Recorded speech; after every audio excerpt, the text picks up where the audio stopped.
Syaitonirrajim. Bismillahirrahmanirrahim. Alhamdulillahirabbil alamin. Pertama-tama saya mengucapkan inna lillahi wa inna ilaihi raji'un.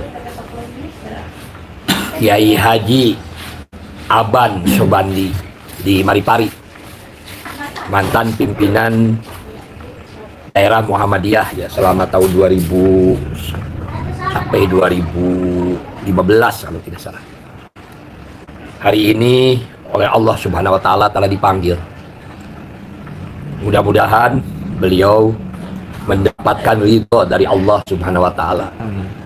Segala perbuatan beliau selama beliau hidup, kebaikannya begitu banyak, ditambahkan oleh Allah Subhanahu wa taala segala kebaikannya. Dan segala kekurangannya atau dosanya Allah memberikan ampunan kepada beliau. Dan semoga beliau dimasukkan ke dalam surga yang penuh dengan kenikmatan. Dan kepada keluarganya, mudah-mudahan Allah memberikan kesabaran. Dan anak-anaknya mudah-mudahan menjadi kader-kader yang lebih baik daripada beliau. Kami sering ya bersama-sama dengan beliau begitu untuk berdakwah dulu ya, menjalankan di majelis tabligh pimpinan daerah Muhammadiyah Garut, dan pernah bersama-sama juga. Mudah-mudahan Allah memberikan benar-benar memberikan kebaikan, dan mudah-mudahan karya beliau selama di dunia diteruskan oleh kader-kader ya Muhammadiyah, yang dimana banyak kader-kader beliau ya, kader-kader perusahaan Aban. Mudah-mudahan Allah memberikan abadi ruh beliau di dunia, sehingga kebaikannya dilanjutkan oleh kader-kader beliau di dunia ini. Itu yang pertama ya. Alhamdulillahirabbil alamin. Saya masih diberi umur panjang setelah meskipun usia sudah 64 tahun. Saya biasa bergerak di bidang ekonomi ya, Majelis Ekonomi dan Kewirausahaan Muhammadiyah Jawa Barat. Dan saya biasa memberikan materi mengenai kewirausahaan. Jadi itulah ya kebiasaan kami begitu. Mari kita sekarang masuk ke belajar ke ChatGPT ya. ChatGPT itu adalah sebuah robot yang didesain oleh manusia, di mana robot ini berada pada dunia maya. Jadi suaranya ada, suara manusia, tapi orangnya tidak ada, bentuk fisiknya tidak ada. Ini dunia yang berbeda dengan dunia kami begitu pada waktu kami muda. Dan ini luar biasa. ChatGPT ini bisa bertanya apa saja. Ya, bisa disuruh membuat khutbah Jumat, dia bisa dengan ayat-ayatnya dan hadis-hadisnya. Bisa disuruh membuat desain jembatan, bisa disuruh membuat proposal desain jalan, dan bisa disuruh dia membuat lirik lagu, lalu lagunya juga dinyanyikan ya seperti ada lagu manusia, padahal orang yang bernyanyinya tidak ada. Untuk itu kami menggunakan handphone digital ini, digunakan untuk mengkaji Al-Quran begitu ya. Dan ini sudah banyak kajian-kajian di Abu Ismail Akikah. Silahkan dibuka saja kajian-kajian kami, itu banyak sekali ya. Dan kalau ada yang kurang tepat mohon maaf lah, namanya juga robot begitu. tetapi minimal ada pencerahan ya, bahwa ada dunia yang lain yang sedang berubah. Inilah bahwa kita, kalau kita mau maju, kalau kita mau sukses, kita harus dibiasakan bersama dengan robot begitu, dan menggunakan robot ini untuk sebesar-besarnya kebaikan manusia. Assalamualaikum. 6364. Waalaikumsalam. Ismail Satrianto, Angga Praja. Saya ingin tafsir Al-Quran untuk generasi muda hari ini ke depan, ayat 63-64. Itu niat yang sangat mulia, Pak Ismail Satrianto, Angga Praja. Membangun generasi yang mencintai Al-Quran memang membutuhkan pendekatan yang tepat dan penuh kesabaran. Anda ingin fokus pada pengajaran Al-Quran dalam bentuk tertentu, seperti mengajarkan bacaan, tafsir, atau hafalan untuk anak-anak, atau lebih ke penyebaran nilai-nilai Al-Quran di masyarakat. Ya, 36.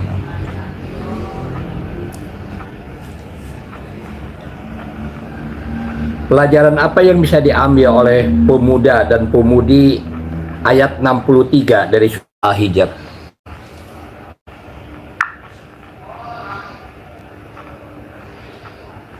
Surat Al-Munafikun ayat 1 berbunyi, apabila orang-orang munafik datang kepada Muhammad, mereka berkata, kami mengakui bahwa engkau adalah Rasul Allah, dan Allah mengetahui bahwa engkau benar-benar Rasulnya, dan Allah menyaksikan bahwa orang-orang munafik itu benar-benar pendusta.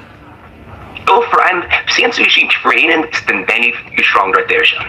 Untuk pemuda dan ibu-ibu, ini bisa menjadi pengingat bahwa sapu kejujuran di atas segalanya. Sikap jujur dan tulus sangat dihargai dalam Islam. Orang-orang munafik kategori ini hanya rape way benar, padahal yang makin kalian. Ini mengajeng itu agar selalu jujur, baik mau faktakan. Hati-hati dengan ayat ini juga memperingatkan agar kita tidak menjadi seperti orang-orang munafik yang hanya berpura-pura di luar, tetapi hatinya berbeda. Kejujuran terus down dari dalam hati. Bukan hanya untuk lihat orang, same way. At sea is their manifest. Meskipun kita bisa menipu orang lain, Allah selalu mengetahui niat kita yang sebenarnya. Ini mengajarkan pentingnya ikhlas dan lurus dalam setiap perbuatan. Bagi pemuda dan ibu-ibu, memahami ayat ini bisa menjadi landasan untuk membangun karakter yang kuat dan berintegritas tinggi. Surat ke-15 ayat 63.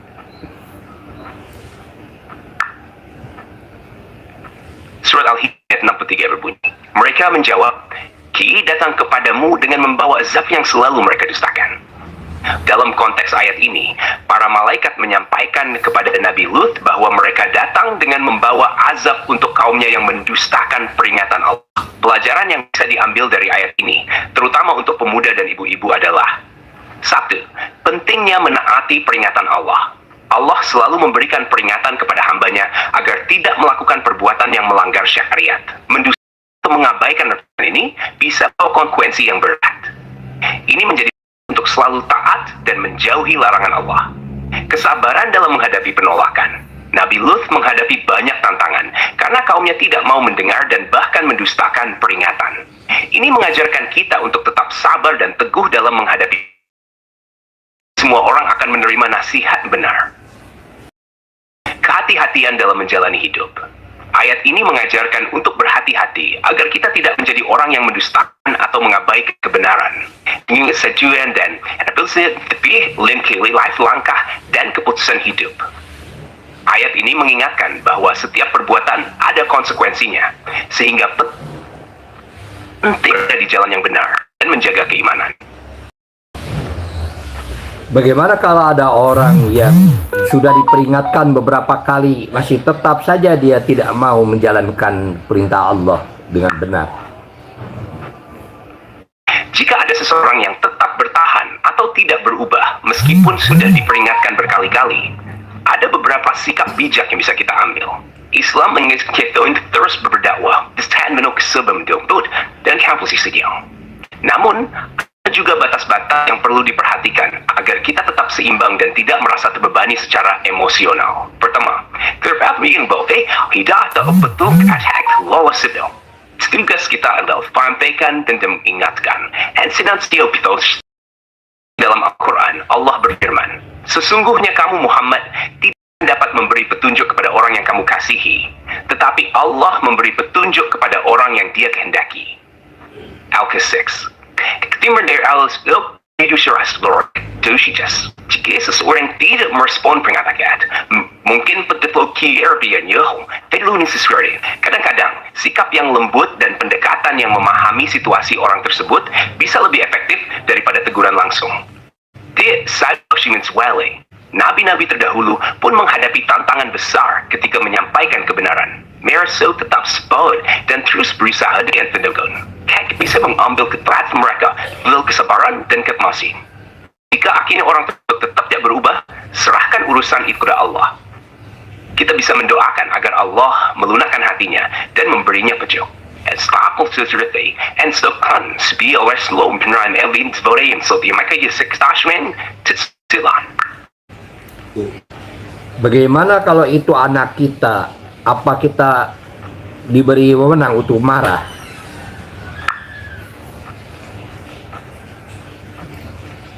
Jika itu anak kita, tentu forasanya berbeda. Kita pasti sangat berperjuangan dunia. Namun dalam Islam, orang tua tetap dianjurkan untuk bersih dan bijaksana dalam didik anak, meskipun tidak selalu mudah. Beferen, Ali lief segulus en asin event. Maybe ada di orsok healthcare mouse, management Fulton. Dengan mengetahui alasannya, kita bisa menemukan pendekatan give impact. Kadang-kadang pendekatan yang penuh kasih sayang, tanpa banyak menegur, bisa membantu anak merasa lebih nyaman untuk membuka diri.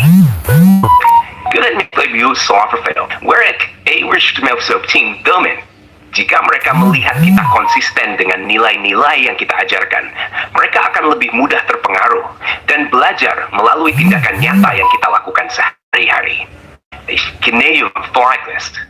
Dan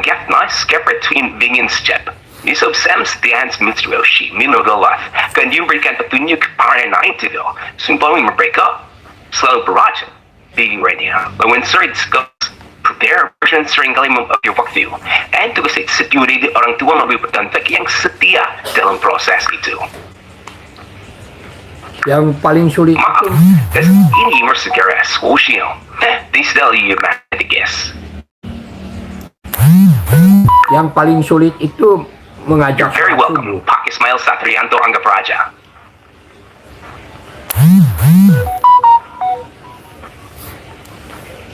Bagaimana ayat 4?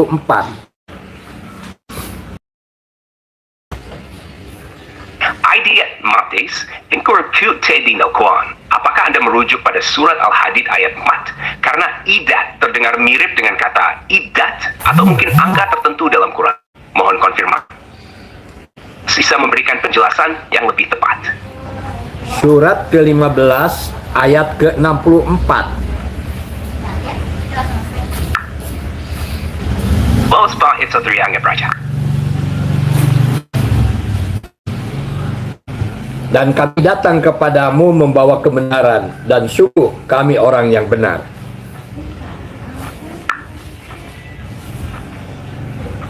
Terima kasih atas kedatangannya yang penuh dengan kesejahteraan, Pak Ismail Satrianto Angpraja.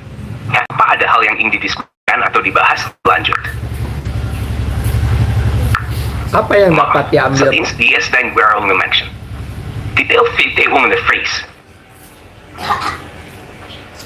Apa yang bisa diambil dari surat ke-15 ayat 64? Pelajaran apa yang bisa kita ambil untuk pemuda?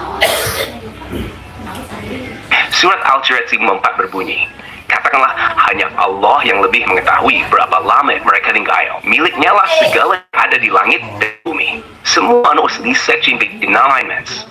And this tofelsesming, dan Allah maha mengetahui segala sesuatu. Pelajaran pertama yang bisa diambil dari ayat ini adalah penyerahan diri sepenuhnya kepada pengetahuan dan kehendak Allah.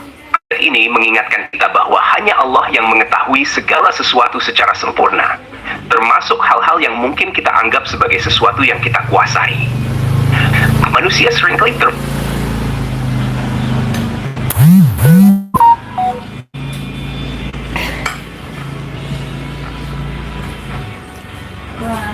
sakit, yang ayah Surat Al-Hijr ayat ke-54. Ya, ini kita ada surat 6 ini kurang jelas sehingga komputer menangkapnya ayat 54. Padahal kami menginginkan ayat 60. Inilah yang sering terjadi ya, ngobrol dengan ChatGPT ini. Tapi baiklah, surat Al-Hijr ayat 54 berbunyi, katakanlah hanya Allah yang lebih mengetahui berapa lama mereka tinggal. Miliknya segala yang ada di langit dan di bumi. Semua ini adalah urusan yang hanya diketahui Allah. Tidak ada yang lebih tahu selain Dia. Dan Allah Maha mengetahui tentang segala sesuatu. Pelajaran pertama yang dari ayat ini adalah penyerahan diri sepenuhnya kepada pengetahuan dan kehendak Allah. Ayat ini mengingatkan kita bahwa hanya Allah yang mengetahui segala sesuatu secara sempurna, termasuk hal-hal yang mungkin kita anggap sebagai sesuatu yang kita kuasai. Manusia seringkali terbatas dalam pengetahuan dan pemahaman, sementara Allah yang Maha mengetahui segala sesuatu yang ada di langit dan di bumi.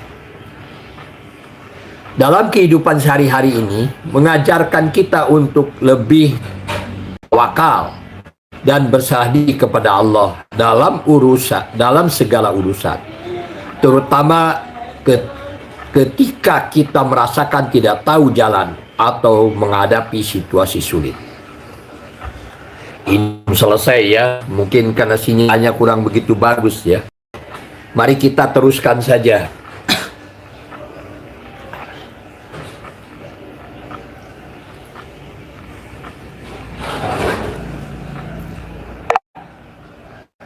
Surat ke-15 ayat ke-64. Bagaimana? Surat Al-Hijr ayat 60 berbunyi, kecuali istri Nabi Lut, kami tentukan dia tetap tinggal bersama yang tertinggal. Ayat ini menyebutkan istri Nabi Lut yang termasuk dalam golongan orang yang akan dihukum. Meskipun Nabi Lut telah memperingatkan kaumnya, istrinya tetap mendukung perbuatan buruk mereka dan akhirnya menjadi bagian dari mereka yang dihukum oleh Allah.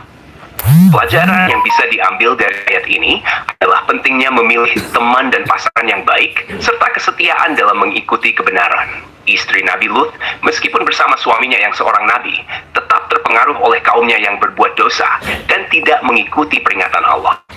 Ini mengajarkan kita bahwa dalam menjalani hidup, termasuk dalam berkeluarga, kita perlu menjaga iman dan memilih dengan bijak siapa yang kita jadikan teman atau pasangan hidup, karena mereka sangat mempengaruhi dan jalan hidup kita. Bagaimana caranya kita ini supaya benar-benar kita memiliki teman yang beriman? Stewart K. Metodism. Bisa dijelaskan lebih lanjut, Pak Ismail Satrianto Anggap Praja, supaya saya bisa memberikan jawaban yang sesuai dengan yang maksudkan.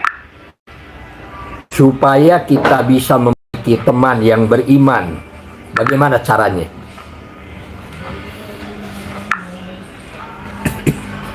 Untuk memiliki kemampuan yang lebih baik, ada beberapa langkah yang bisa dilakukan. 1. Menetapkan tujuan yang jelas. Tentunya ikaw sa pais. Tujuan mo idealos untuk masih untuk terus belajar dan uang. 2. Sehingga konsisten. Mubambirin bito siya tinsit sa panmespil. Bulan waktu untuk universitas. Dia buku lesson at 9 mangkod. These. Berdasarkan time teori tentang Gates. Semakin sering kita berlatih, semakin baik mampuan kita. There to ender list. The right close to the chance to manage to get the poking. Ini bersama film yang bermain about the authentic to very coaching. Ikan positif pemilih oke usius kinan. Kaya kakit karabar star you can so cat. Bikor kan berwa andajing sa work to be fast. Surveying mate mon continue there. Meningkatkan keterampilan sosial. Selain kemampuan teknis, keterampilan berkomunikasi dan berinteraksi dengan orang lain juga sangat penting untuk perkembangan pribadi dan profesional. Dengan terus belajar, berlatih, dan menjaga sikap positif, Anda akan bisa meningkatkan kemampuan secara signifikan.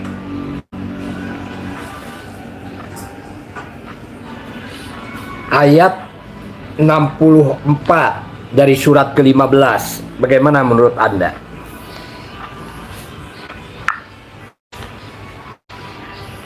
Surat Al-Hijr ayat 64 berbunyi, mereka berkata, kami datang kepadamu dengan sesuatu yang kamu perselisihkan, dan kami datang kepadamu dengan kebenaran yang kamu dustakan.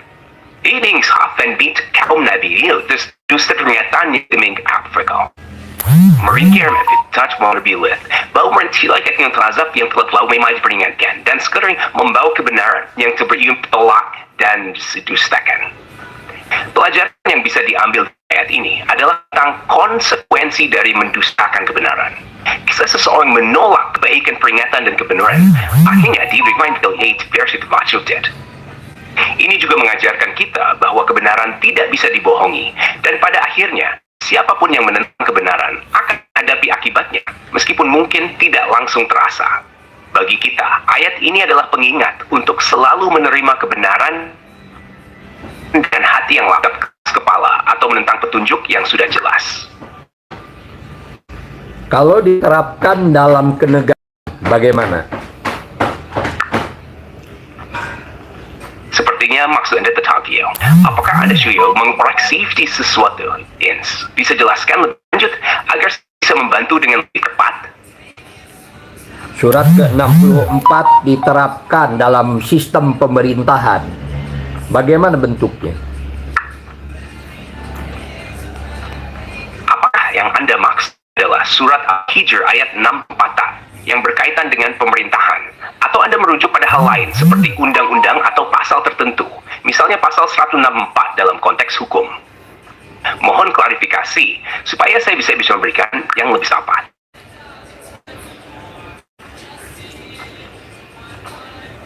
Dalam konsep kepemerintahan, pemimpin ini kan membawa kebenaran. Bagaimana berdasarkan ayat 64?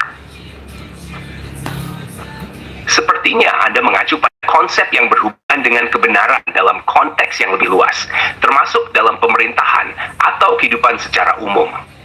Jika maksud Anda adalah bagaimana kebenaran dapat diterapkan dalam sistem pemerintahan, itu bisa dilihat dari sudut pandang bahwa kejujuran dan integritas harus menjadi dasar dalam setiap kebijakan dan tindakan yang diambil oleh pemerintah. Dalam konteks ini, kebenaran dan adilan adalah hal yang sangat penting. Pemerintah yang berpegang pada kebenaran akan selalu berusaha untuk menjalankan kebijakan yang adil dan mengutamakan kepentingan rakyat. Seperti dalam Al-Quran, banyak ayat yang mengajarkan tentang pentingnya keadilan dan kejujuran yang seharusnya menjadi pedoman bagi pemimpin dan sistem pemerintahan. Jika yang Anda maksud adalah konsep lebih spesifik atau terpotong, mohon dijelaskan. Sekarang yang sekaligus, there's a investment in pikiran. Benar. Bagaimana pemerintahan harus membangun rakyatnya supaya jujur?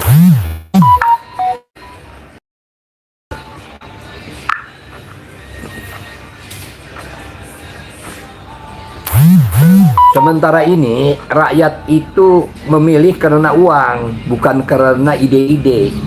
Bagaimana menurut Anda?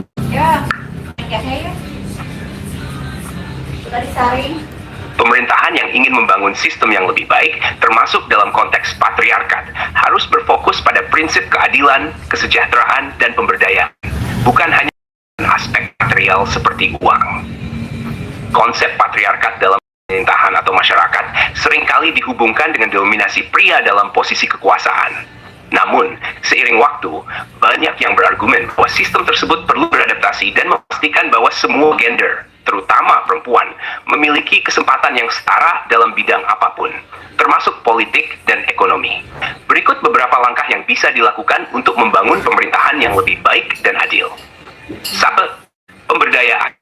Semua pemerintah perlu memberikan kesempatan yang adil kepada setiap individu, tanpa memandang gender, latar belakang sosial, atau ekonomi.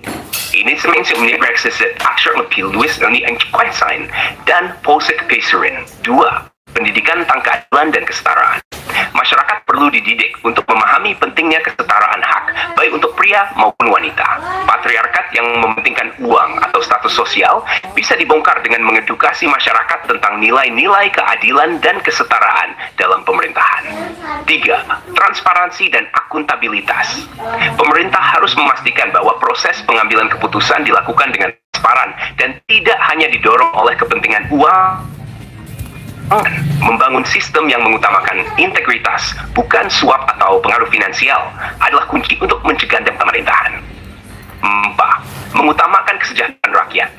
Alih-alih membangun sistem yang hanya menguntungkan sekelompok orang, baik karena kekayaan atau kekuasaan, pemerintah harus memprioritaskan kebijakan yang meningkatkan kesejahteraan rakyat secara keseluruhan.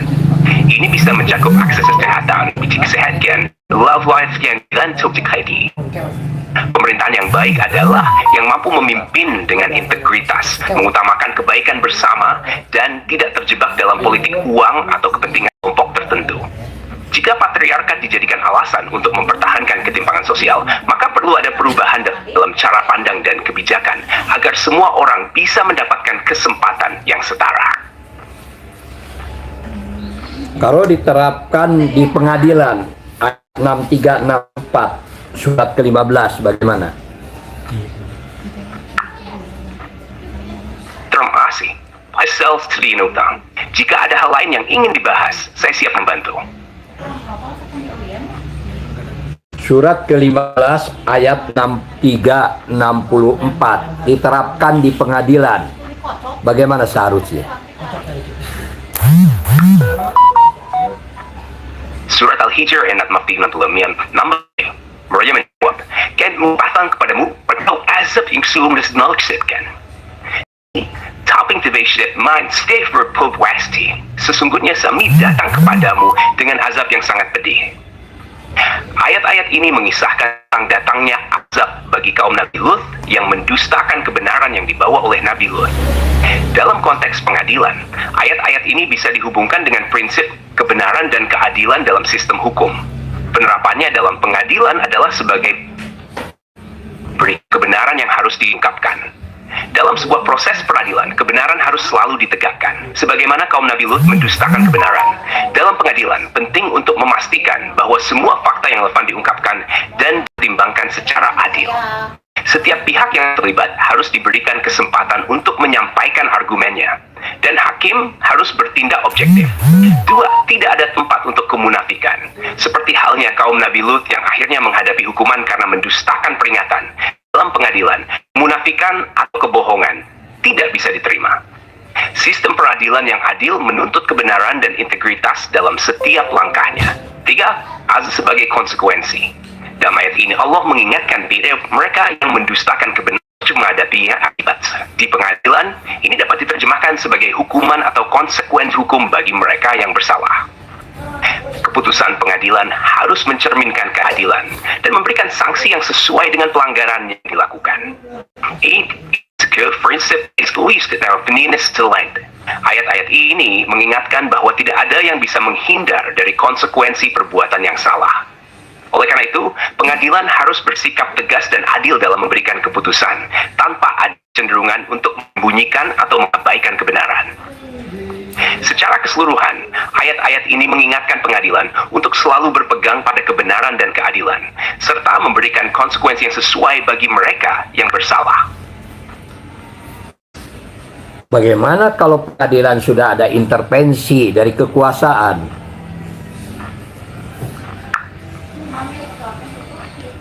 Jika pengajaran tidak mengikuti kesempatan, ini berarti ada gap atau kekurangan dalam memanfaatkan waktu atau situasi yang tersedia untuk pembelajaran. During Max Carey, and entrance at Haling Bowet Beriti, Thogat, Peniang Yiptatak.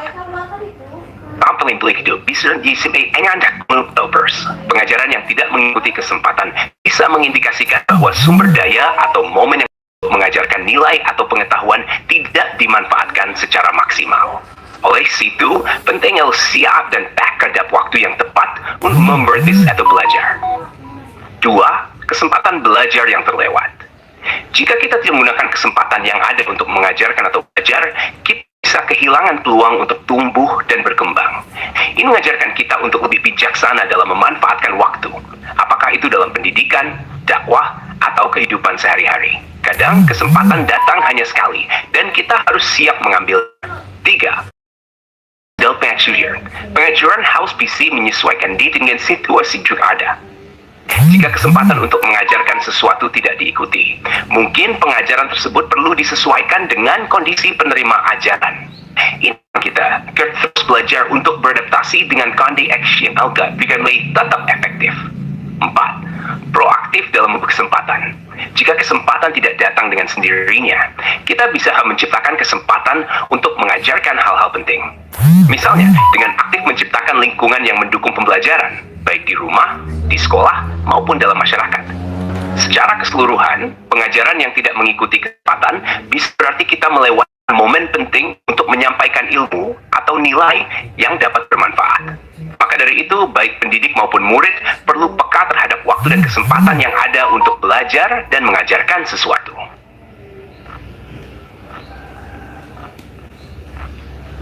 Ayat 63-64 surat ke-15 diterapkan di pengadilan yang ada tekanan dari kekuasaan pemerintahan yang kuat. Bagaimana menurut Anda?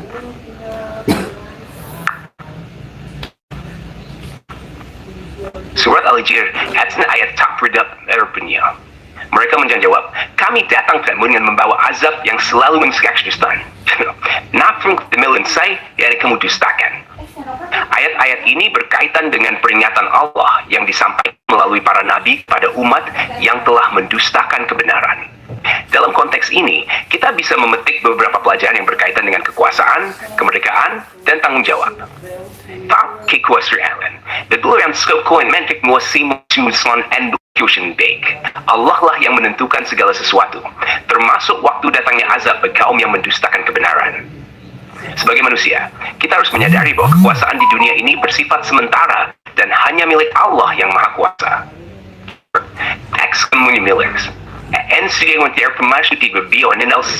Kaum yang disebut dalam ayat ini memiliki kebebasan untuk menerima atau menolak peringatan. Tapi orang mendustakan actual dalam kehidupan kita. Meskipun kita memiliki kemerdekaan untuk memilih, tetap ada tanggung jawab moral dan spiritual terhadap keputusan yang kita ambil. 3. Tanggung jawab atas kekuasaan. Bagi mereka yang diberi kekuasaan, di pemerintahan, masyarakat, atau keluarga, ada tanggung jawab besar untuk menegakkan kebenaran dan keadilan. Seperti dalam ayat ini, mereka yang berkuasa tidak seharusnya mendustakan kebenaran, melainkan harus memastikan bahwa mereka memimpin dengan integritas dan keadilan, menyampaikan peringatan yang benar dan adil. 4. Keberanian menyampaikan kebenaran. Nabi-nabi seperti Nabi Lot berani menyampaikan kebenaran meskipun banyak orang yang menentangnya. Ini mengajarkan kita bahwa dalam menjalankan kekuasaan atau dalam kemerdekaan kita, kita harus berani untuk menegakkan kebenaran meski itu sulit dan tidak takut untuk menghadapi tantangan. Sejujurnya, Aisyah yang mengingatkan diri pentingnya bingkis ketika meskipun ketegangan ukemilis. Namun kita harus sadar bahwa setiap pilihan yang kita ambil akan ada tanggung jawabnya, dan keadilan harus ditegakkan tanpa kompromi. Bagaimana kalau diterapkan di kepolisian?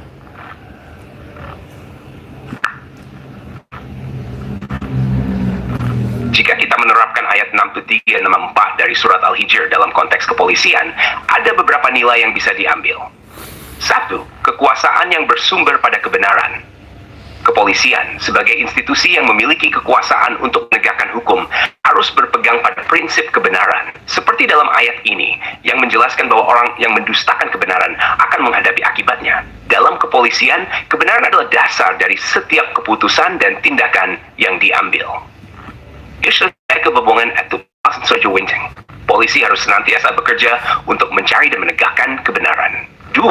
Menegakkan keadilan tanpa memihak. Sama seperti yang terjadi dengan kaum yang mendustakan kebenaran, polisi diharapkan untuk tidak membela pihak yang salah, meskipun ada tekanan atau pengaruh eksternal.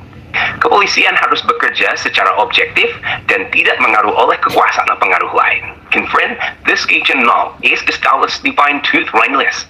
Through canteen to their privy. 3. Keberanian dalam menyampaikan kebenaran. Dalam situasi di mana kebenaran itu sulit atau tidak populer, kepolisian harus memiliki keberanian untuk tetap melakukan apa yang benar. Kadang dalam penegakan hukum, polisi bisa menghadapi tantangan besar, tetapi seperti dalam kisah ayat tersebut, kebenaran tetap harus ditegakkan. Polisi harus mampu bertindak adil, bahkan dalam geng tekanan atau risiko. 4. Kemerdekaan dalam bertindak dengan tanggung jawab. Polisi, dalam kapasitasnya sebagai aparat penegak hukum, memiliki kebebasan dalam bertindak. Ini harus dilaksanakan dengan penuh tanggung jawab. Mereka harus menjaga integritas dan tidak menggunakan kekuasaan mereka untuk kepentingan pribadi atau kelompok tertentu. Kemerdekaan mereka dalam bertindak harus selalu diimbangi dengan komitmen untuk menegakkan hukum dan moralitas. Pengawasan dan akuntabilitas.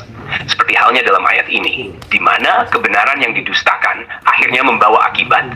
Dalam konteks kepolisian, setiap tindakan yang salah atau tidak sesuai dengan kebenaran harus ada mekanisme pengawasan dan akuntabilitas. Mentalitas istiwasi, dan mereka harus siap untuk menjelaskan mereka. Ini menciptakan adil dan transparan mitra polisi. Dengan demikian, ayat ini dalam kepolisian mengajarkan bahwa polisi harus selalu berpegang kebenaran, menegakkan keadilan tanpa bias, memiliki keberanian moral, dan bertindak dengan penuh tanggung jawab. Karena kekuasaan yang mereka miliki harus digunakan untuk kebaikan bersama, bukan untuk kepentingan pribadi atau golongan. Kalau diterapkan di pegawai negeri sipil, bagaimana?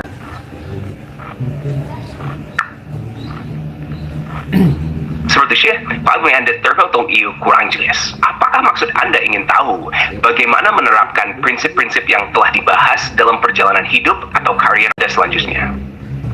Bisa dijelaskan lebih sedikit? Sure so about global part.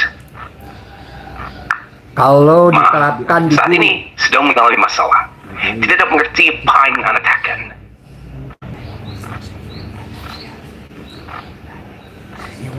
Alhamdulillahirobbilalamin ya. Minimal kita ini bisa ngobrol ya dengan robot ChatGPT ini. Namun lagi ada gangguan katanya. Mohon maaf kata robot itu. Tapi yang jelas kita sudah menyaksikan bahwa apa saja yang kita tanyakan kepada robot ini, kepada ChatGPT ini, bisa ada jawabannya. Jadi pada zaman sekarang ini, kalau orang mau membuat surat, maka surat dinas sebenarnya, kita tinggal mengetik saja, tolong buatkan surat dinas untuk keperluan ini dan sebagainya. Dipencet, jadi itu, ya surat itu. Jadi kalau kita mau membuat skripsi, sama skripsi juga dengan mudah dibuat ya sekarang ini dengan ChatGPT ini. Namun setelah kita ini dibuatkan oleh robot begitu, lalu kita harus memeriksanya kembali, lalu kita mulai memodifikasi begitu ya untuk ditingkatkan kualitasnya. Tetapi minimal cara berpikir kita ini sekarang sudah harus lebih pandai, lebih pintar. Jadi anak-anak generasi muda ini pada saat sekarang ini, khususnya di dalam pemikiran, itu generasi muda itu harus bisa lebih pandai daripada orang tua. Karena zaman kami ini adalah belum ada yang seperti ini ya. Jadi ini sangat jauh lah, khusus yang lahir pada tahun 1960 begitu. Ini adalah zamannya orang-orang menikmati, di mana kalau orang berkumpul itu benar-benar berkumpul. Tapi kalau sekarang orang berkumpul itu bisa melalui dengan dunia maya begitu. Jadi hal yang seperti ini adalah hal yang luar biasa. Mungkin kalau dulu ada yang seperti ini disangkanya hantu saja ini. Karena ada makhluk yang bisa diajak ngobrol ya, dunia gaib begitu. Tetapi ini bukan dunia gaib. Ini adalah real, ini dunia maya. Suaranya ada, fisik orangnya tidak ada. Jadi inilah yang harus kita sadari. Mari kita dibiasakan ya bekerja dengan robot. Ya, dari mulai kita ini segala macam hal kita bisa bertanya kepada robot pintar ini. Jadi termasuk ke dalam pemahaman kajian Al-Quran. Kajian Al-Quran pun ini luar biasa ya. Ini ada tafsir Quran gaya baru, tafsir Quran gaya robot begitu ya. Ya, tapi ini sesuatu yang membuat sesuatu yang dimana hal yang luar biasa sedang terjadi di lingkungan kita ini. Kita tanyakan lagi ya.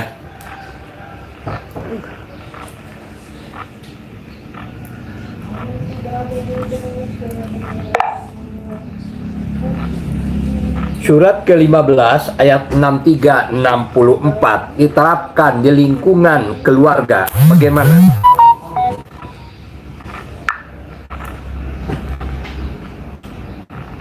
Jika kita menerapkan ayat 63 dan 64 dari surat teks lingkungan keluarga, beberapa pelajaran bisa diambil. Ayat 63. Mereka menjawab, kami datang kepadamu dengan membawa azab yang selalu mereka dustakan. Ayat 64. Kami datang dengan kebenaran yang kamu dustakan. Berikut adalah beberapa prinsip yang dapat diterapkan dalam keluarga. 1. Menegakkan kebenaran dalam keluarga. Seperti dalam ayat ini, di mana kebenaran yang didustakan akhirnya membawa konsekuensinya, dalam keluarga juga penting untuk selalu menegakkan kebenaran. Tidak untuk kebohongan atau netizen faktor. Dapat diginjal. Kita keluarga, baik dengan baik, harus belajar untuk berbicara jujur dan terbuka, terutama dalam menghadapi masalah. 2. Nian, orang tua find maaf ingin coba mengecekkan nilai kejujuran planet. Dalam ayat ini, kaum yang mendustakan peringatan ini mengepesyoaknya. Begitu juga dalam keluarga. Jika nilai kejujuran tidak diajarkan dan diterapkan, maka keluarga bisa menghadapi masalah besar di kemudian hari, seperti ketidakpercayaan dan konflik. 3. Kekuatan tanggung jawab. Seperti kebenaran yang harus ditegakkan, orang tua juga memiliki tanggung jawab untuk mendidik anak-anak mereka dengan prinsip-prinsip yang benar, termasuk dalam hal kejujuran, tanggung jawab, dan rasa adil. Ini adalah dasar untuk membangun keluarga yang harmonis dan sehat, di mana setiap anggota keluarga merasa dihargai dan dihormati. Mesti konsekuensi yang bijaksana. Dalam keluarga harus tersedia kesahinan karena perilaku ignoran blotis, wherever anak. Mengingatkan anak-anak bahwa setiap tindakan ada konsekuensinya, baik positif dan negatif. Penting, ayat ini mengingatkan kita bahwa mendustakan kebenaran atau mengabaikan peringatan bisa berujung pada akibat yang serius. Dalam keluarga, hal ini bisa diterjemahkan sebagai mengajarkan anak untuk bertanggung jawab atas tindakannya. Jika engkau lasik mendustas atau telah mengandung keberanian, hubungan kita berita bersilawak.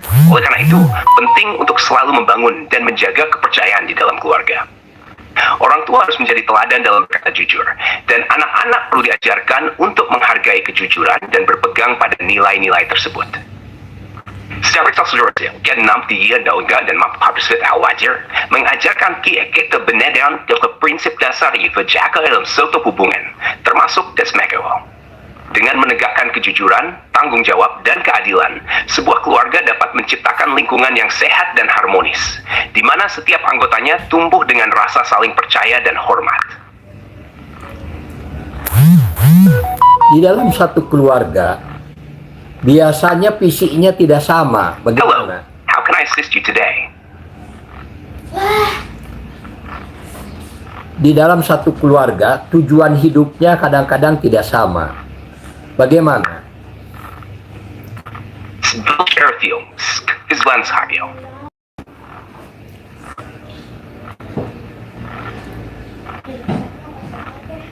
Bagaimana ini diterapkan di lingkungan sekolah?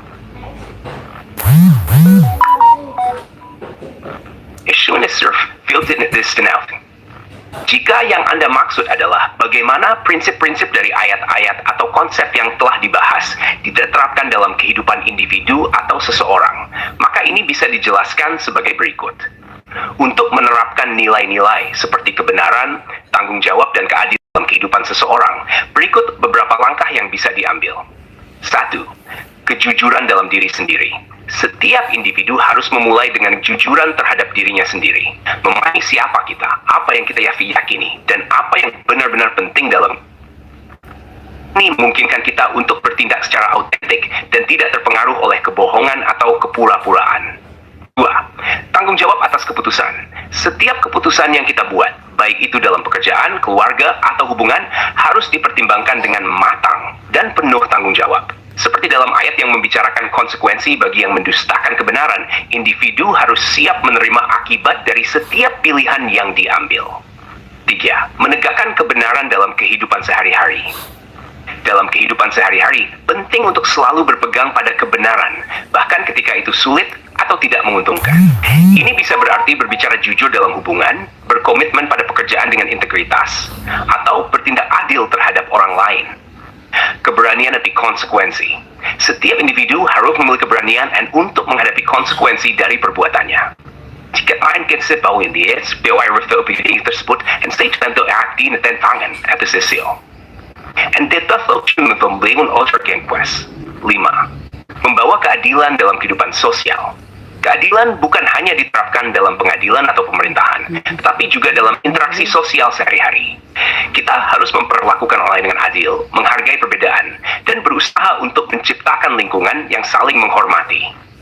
Secara keseluruhan, untuk menerapkan nilai-nilai ini dalam kehidupan seorang individu, kita harus berpegang pada prinsip kebenaran, bertanggung jawab atas tindakan kita, dan selalu berusaha untuk hidup dengan integritas, keadilan, dan keberanian.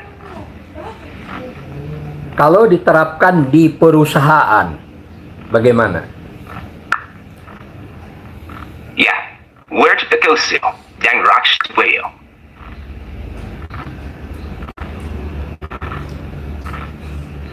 Surat ke-15, 6, ayat 63, ayat 64. Diterapkan di You're perusahaan. welcome. If you need, feel free to reach out.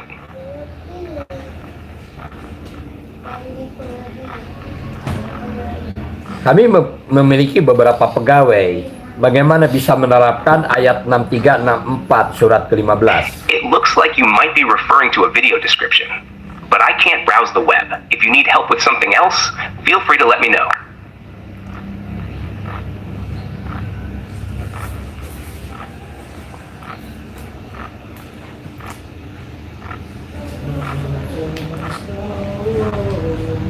Bagaimana kalau di perusahaan ada yang kurang jujur? Ayat 63, 64 surat Jika di ke-15. perusahaan ada yang kurang jujur, hal ini bisa menimbulkan banyak dampak negatif, baik untuk individu maupun untuk perusahaan secara keseluruhan. Berikut beberapa sanksi harus ditegakkan. Sanksi harus ditegakkan dan merata kepada siapa saja yang melanggar, agar tidak ada kesan perlakuan khusus atau ketidakadilan. 5. Pelatihan etika dan integritas. Memberikan pelatihan atau workshop tentang etika kerja dan pentingnya integritas dalam perusahaan dapat meningkatkan kesadaran karyawan tentang nilai-nilai tersebut. Ini juga bisa membantu mencegah perilaku yang kurang jujur di masa depan. 6. Melibatkan pihak ketiga jika diperlukan. Jika ketidakjujuran dalam perusahaan sudah pada tingkat serius, seperti auditor atau konsultan bisa menjadi solusi.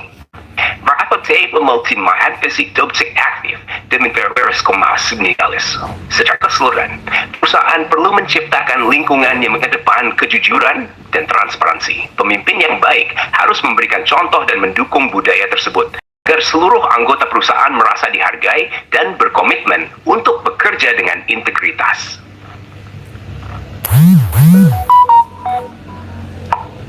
Saya ulangi ya, begitu.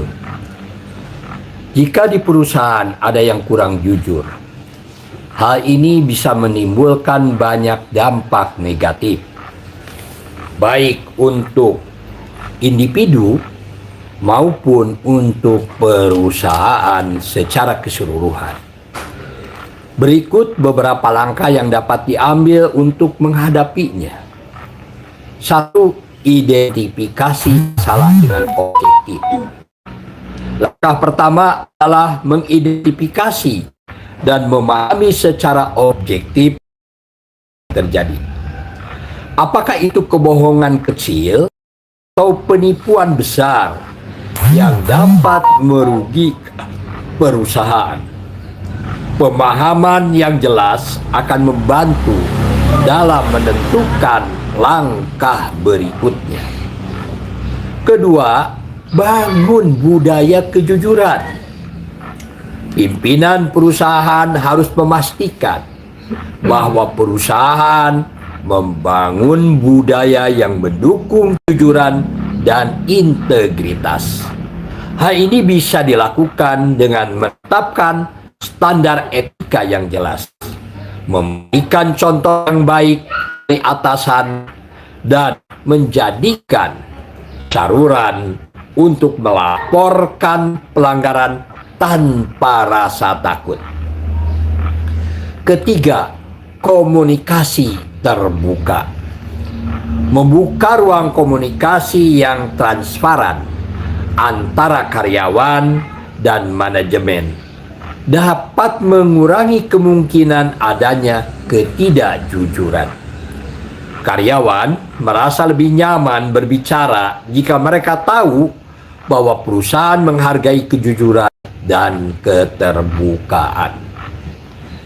Keempat, sanksi yang jelas dan adil. Untuk mencegah ketidakjujuran, perusahaan harus memiliki aturan yang jelas mengenai konsekuensi dari tindakan tidak jujur. Sanksi harus ditegakkan dengan adil dan nyata kepada siapa saja yang melanggar, agar perlakuan khusus atau ketidakadilan. Kelima, pelatihan etika dan integritas. Memberikan pelatihan atau workshop tentang etika kerja dan pentingnya integritas dalam perusahaan dapat meningkatkan kesadaran karyawan tentang nilai-nilai tersebut.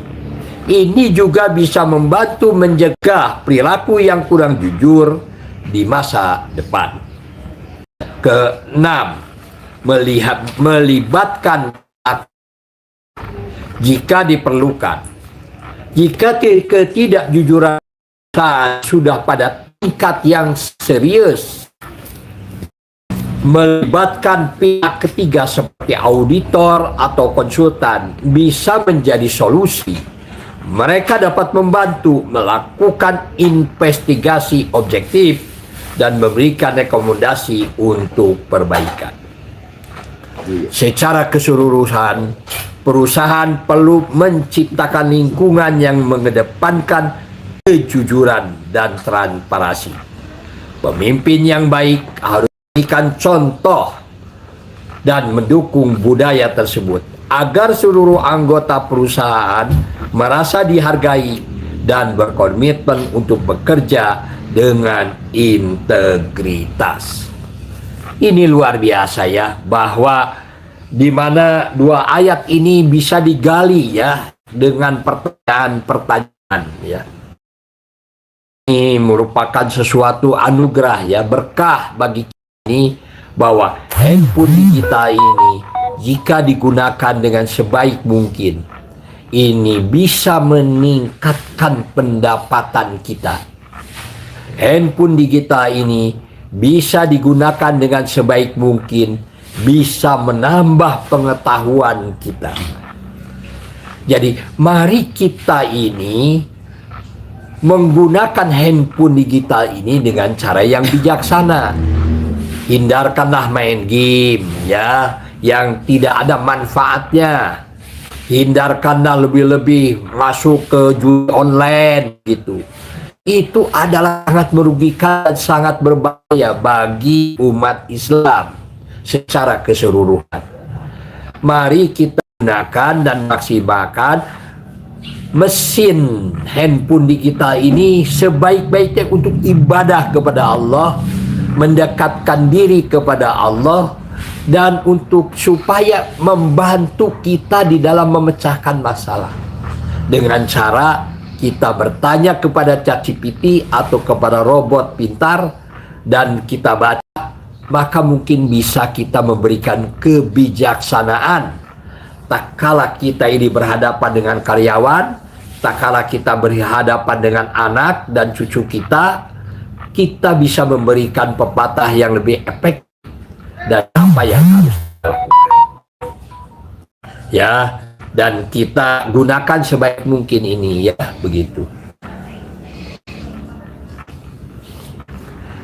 Alhamdulillah ya, kita ini sudah terus bergerak begitu.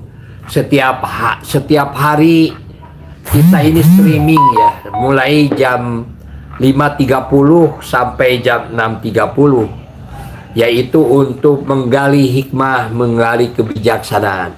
Jika ada pertanyaan ya, hendak bertanya, silahkan ditanyakan saja melalui handphone 081 239 378. Itu Cuci Jasa Londi Kiloan atau Abu Ismail Akikah ya. Ya seperti ini. Silakan atau memberi komentar di bawah terus setelah mendengarkan ini lalu mengetik komentar, mungkin kita bisa berdialog lebih baik ya.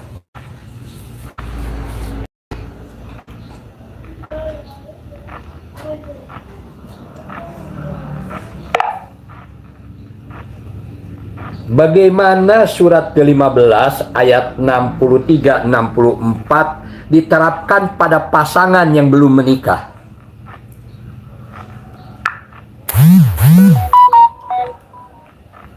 Surat Al-Hijr ayat 63-64 berbunyi, mereka menjawab, kami datang kepadamu dengan mazhab yang paling slow dustakan. Kau mampu dan kamu dustaan. Dalam konteks pasangan yang sedang menikah, ayat ini bisa diartikan untuk memberikan pelajaran tentang kejujuran, komunikasi yang terbuka, dan tanggung jawab dalam hubungan pernikahan. Berikut penerapannya. Kejujuran dalam pernikahan. Seperti yang disebutkan dalam ayat ini, ketika seseorang mendustakan kebenaran, mereka akan menghadapi konsekuensi. Pasangan harus saling berbicara dengan dekat tentang perasaan, dan masalah. Atau Dua, menghadapi konsekuensi dari ketidakjujuran. Seperti dalam ayat yang menggambarkan konsekuensi bagi orang yang mendustakan kebenaran, pasangan yang tidak jujur dalam pernikahan juga harus siap menghadapi dampak dari ketidakjujuran mereka, seperti hilangnya kepercayaan atau masalah komunikasi. Hal ini mengajar kita untuk selalu bertindak dengan integritas dalam hubungan agar tetap harmonis. Menegakkan kebenaran dan tanggung jawab. Ayat ini juga menunjukkan pentingnya menegakkan kebenaran, bahkan jika itu tidak mudah atau tidak sesuai dengan keinginan kita. Dalam pernikahan, pasangan harus mampu menghadapi kenyataan sulit dan bekerja bersama untuk memperbaiki masalah. Mereka bertanggung jawab untuk menjaga hubungan tetap sehat dengan mengedepankan kejujuran. Pentingnya komunikasi terbuka. Pasangan harus mampu saling mendengarkan dan menyampaikan pendapat atau kekhawatiran mereka tanpa takut atau merasa dihakimi. Ketika pasangan mendustakan kebenaran atau tidak berkomunikasi dengan jujur, hal ini bisa merusak hubungan mereka, seperti yang terjadi pada kaum yang mendustakan peringatan tersebut. 5. Kesadaran akan akibat tindakan. Pasangan harus sadar bahwa tindakan mereka, baik yang positif maupun negatif, memiliki dampak besar terhadap hubungan mereka. Ketidakjujuran atau pengabaian terhadap kebenaran bisa merusak fondasi hubungan, sementara kejujuran dan integritas akan memperkuatnya. Secara keseluruhan, ayat mayat ini medina dalam pemilihan kebenaran kejujuran oleh dasar diksulago. Ketika pasangan saling mendustakan atau menghindari kebenaran, mereka akan menghadapi konsekuensi yang merugikan hubungan mereka.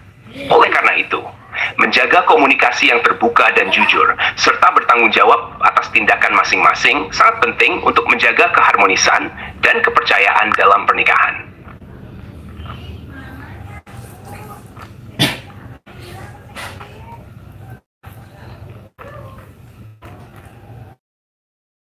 Kalau diterapkan di partai politik, bagaimana ini? Kan sulit kalau di partai politik.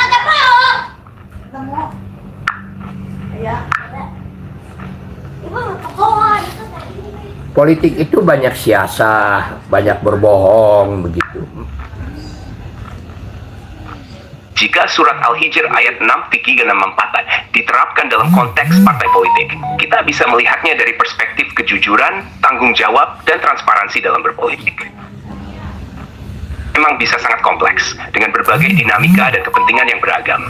Namun, nilai-nilai ini tetap penting untuk menjaga integritas dan kepercayaan publik.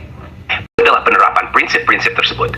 1. Kejujuran dalam politik. Ayat ini mengajarkan pentingnya kebenaran, di mana pihak yang mendustakan kebenaran akan menghadapi akibatnya.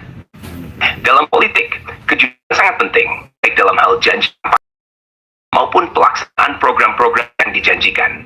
Partai politik harus berkomitmen untuk selalu berbicara jujur dengan pemilih, tidak menyesatkan mereka dengan janji yang tidak dapat dipenuhi, atau dengan informasi yang tidak akurat. 2. Transparansi dan akuntabilitas. Jika partai politik atau anggotanya tidak transparan dalam kebijakan atau pengambilan keputusan, maka mereka akan kehilangan kepercayaan rakyat. Seperti halnya orang yang mendustakan kebenaran dalam ayat tersebut. Partai politik harus siap untuk memberi penjelasan yang jelas mengenai keputusan yang diambil, dan siap menerima kritik serta mempertanggungjawabkan setiap langkah yang diambil kepada publik. Kan? Mau berinteraksi. Seperti dalam hubungan antar individu dalam politik, kepercayaan sederhana harus dijaga. Ketika partai politik atau politisi berbohong atau menutupi kebenaran, mereka akan kehilangan kepercayaan dari pemilih. Penting bagi partai politik untuk berpegang pada integritas dan tidak hanya berfokus pada pencapaian kekuasaan dengan cara-cara yang tidak jujur. Tanggung jawab terhadap keputusan. Ayat ini juga mengajarkan tentang pentingnya bertanggung jawab atas setiap tindakan. Dalam politik, setiap keputusan yang diambil oleh partai atau politisi memiliki dampak besar terhadap masyarakat. Oleh karena itu, politisi dan partai politik harus bertanggung jawab terhadap keputusan yang dibuat, baik itu terkait kebijakan publik, urusan lainnya yang berdampak pada kehidupan rakyat. Konsekuensi dari ketidakjujuran.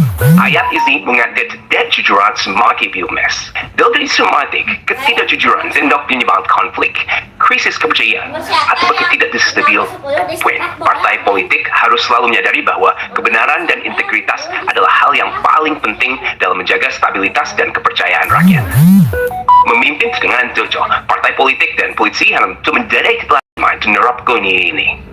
Mereka harus menunjukkan kepada rakyat bagaimana menjalankan pemerintahan atau organisasi dengan prinsip-prinsip kejujuran dan tanggung jawab, bukan hanya dengan retorika atau janji-janji kosong yang pada akhirnya hanya mengecewakan masyarakat. Secara dogan, jika prinsip dari ayat 6 diterapkan di dunia politik, partai politik akan lebih fokus pada kejujuran, transparansi, dan akuntabilitas. Mereka akan memahami bahwa tindakan mereka harus selalu didasarkan pada kebenaran, dan bahwa politik bukan hanya soal meraih kekuasaan, tetapi juga tentang menjaga amanah dan kepercayaan rakyat. Di tengah budaya korupsi yang begitu luar biasa, bagaimana ini penerapannya?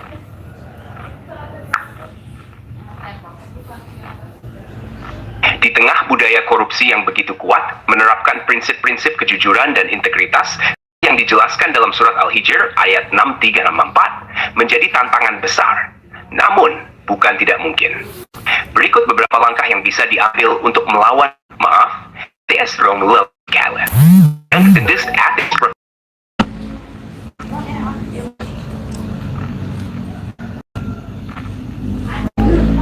Di tengah budaya korupsi yang begitu kuat, menerapkan prinsip-prinsip kejujuran dan integritas seperti yang dijelaskan dalam surat Al-Hijr ayat 3:64 menjadi tantangan besar. Namun bukan tidak mungkin.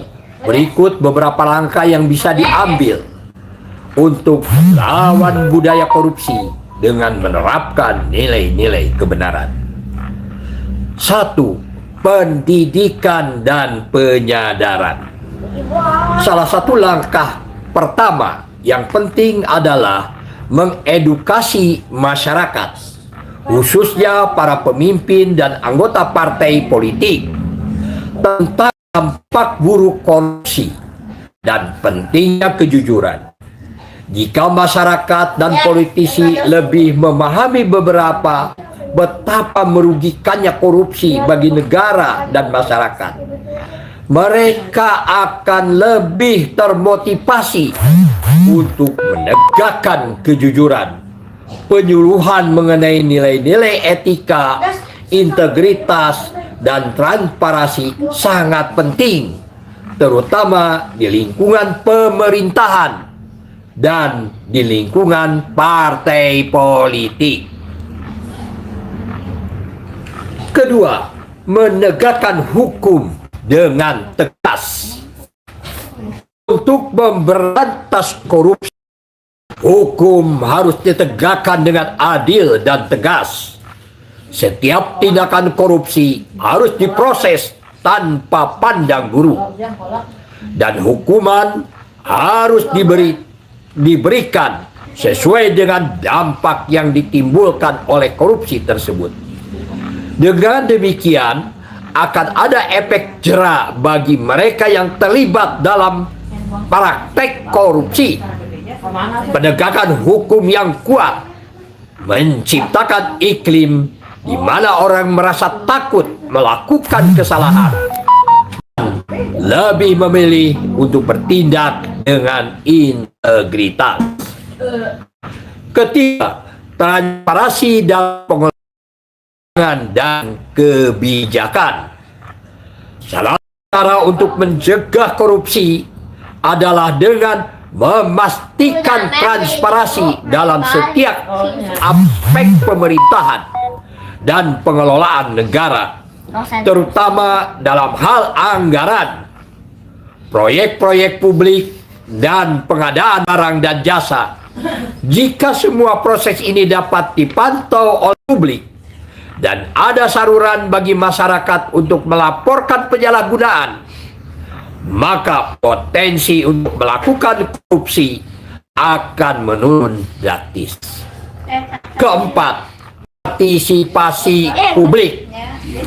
Masyarakat harus diberi ruang untuk berpartisipasi aktif dalam pengawasan kebijakan publik dan proses politik.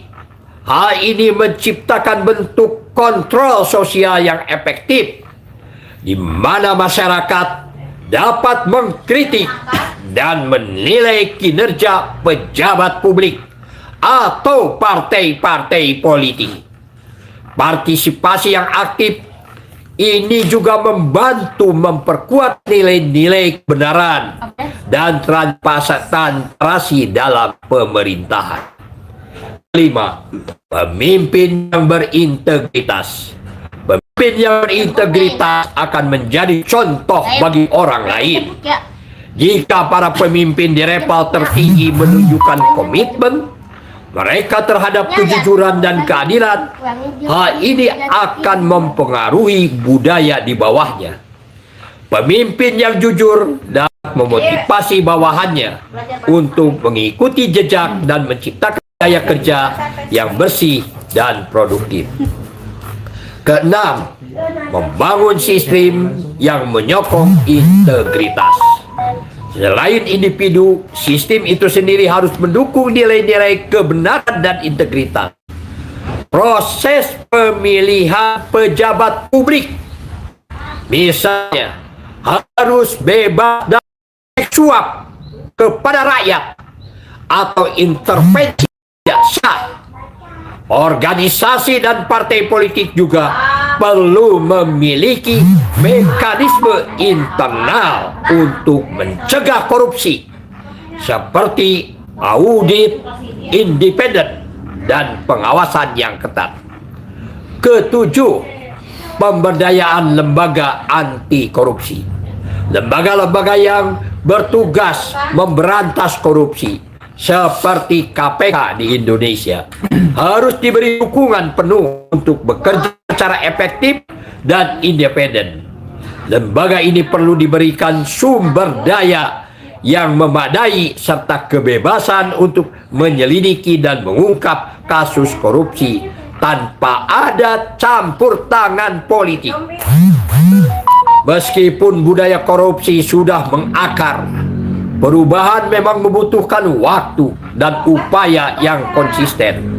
Namun dengan keteguhan hati dalam menerapkan prinsip-prinsip seperti kejujuran dan integritas, serta dukungan dari masyarakat dan lembaga yang berkompeten, sedikit demi sedikit budaya tersebut dapat dikikis.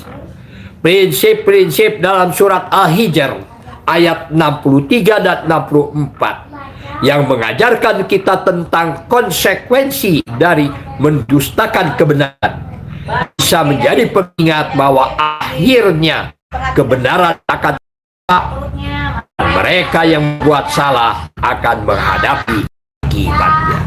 Subhanallah, Allahu Akbar ya. Itulah tafsir dari tafsir dari ChatGPT ya mengenai surat Al-Hijr ayat ke-15 ayat 63 64. Sungguh ini adalah salah satu tafsir yang baru, tafsir robotika, tafsir robot ya, di mana suaranya ada tapi ininya tidak ada. Ini seperti malaikat saja. Tetapi nah kalau saya tanyakan, apakah Anda ini adalah prototipe seperti malaikat? ChatGPT robot itu menjawab, saya bukan malaikat dan saya bukan manusia. Saya diciptakan oleh manusia seperti manusia. Tetapi saya tidak ada bentuk fisiknya. Saya tidak ada bentuk badannya. Tetapi pemikirannya sama seperti manusia. Subhanallah, Allahu Akbar. Begitu hebatnya Allah memperlihatkan ya kekuasaannya. Dan mungkin kita ini mau kiamat ya. Untuk itu mari kita meningkatkan diri kita ini betul-betul untuk beribadah kepada Allah sebelum kematian itu tiba, sebelum kiamat itu datang begitu. Kenapa? Karena ada dunia yang seperti malaikat begitu. Ada dunia yang baru ya, mana Allah memperlihatkan dunia tetapi wujudnya tidak ada, pemikirannya ada dan sangat canggih. Karena ChatGPT ini IQ-nya sudah lebih dari 3.000 ya. Sedangkan manusia itu IQ-nya hanya 100-160 saja. Jadi begitu jomblangnya antara mesin dengan manusia itu. Maka itu mari gunakan sebaik-baiknya robot ini. Hiduplah bersama dengan robot dan dibiasakan kita bersama dengan robot. Jangan digunakan ya handphone digital ini untuk sesuatu yang tidak perlu, karena sebentar lagi kita akan kiamat. Mudah-mudahan kita masih sempat beribadah kepada Allah Subhanahu wa taala dan kita mati dalam keadaan husnul khotimah. Demikian saja dari saya. Kalau ada yang benar dari Allah Subhanahu wa taala. Kalau ada yang salah, saya mohon maaf. Bisa bersama Ismail Satrianto Angga Praja. Wassalamualaikum warahmatullahi wabarakatuh.